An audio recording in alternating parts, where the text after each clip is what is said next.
And now some major news you might not have heard about. The United Nations last week very quietly adjusted its estimates of Palestinians killed in Gaza, cutting in half the number of women and children identified as killed in the war. Yes, you heard that right. There should have been a major announcement, the UN admitting that it doesn't have the data on the figures for over 10,000 supposedly killed women and children, even though it has been spouting this as fact for weeks. But instead, this was quietly swept under the rug. The UN said it bases its figures on the Gaza Health Ministry, otherwise known as Hamas. And what we do know from past experience is that Hamas often exaggerates its numbers or outright lies about death tolls to boost the numbers, as it did earlier in the war with the Al-Ali hospital in Gaza City, where Hamas initially said over 1,000 people were killed in an Israeli airstrike. And after multiple external and independent investigations, it was discovered that only a few dozen were killed, and not by Israel, but by a Palestinian Islamic Jihad rocket. So what do the figures show?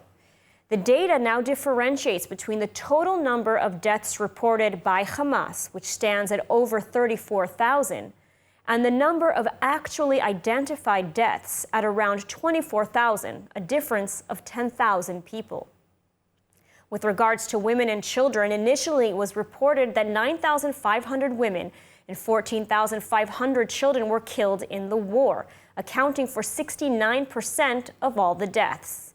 But now the UN is saying that 24,686 are actually identified, 4,959 women and 7,797 children, half the previous estimates. And a further 11,930 are in fact men.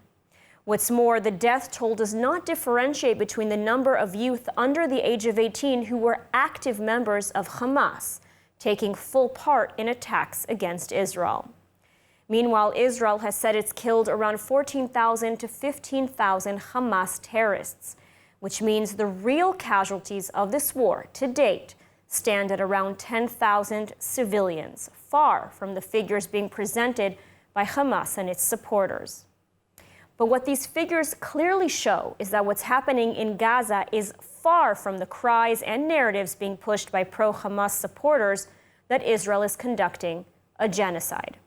There are over 2 million people in Gaza, and so the latest accurate UN figures show that only between 1.2 to 1.7% of the population has been killed, including Hamas terrorists. Of course, every child killed in Gaza is a tragedy. This is the horrible nature of war. But if anything, these figures provide even more proof that Israel has one of the lowest civilian to combatant casualty ratios in the world and does all it can to safeguard the lives of Palestinian civilians.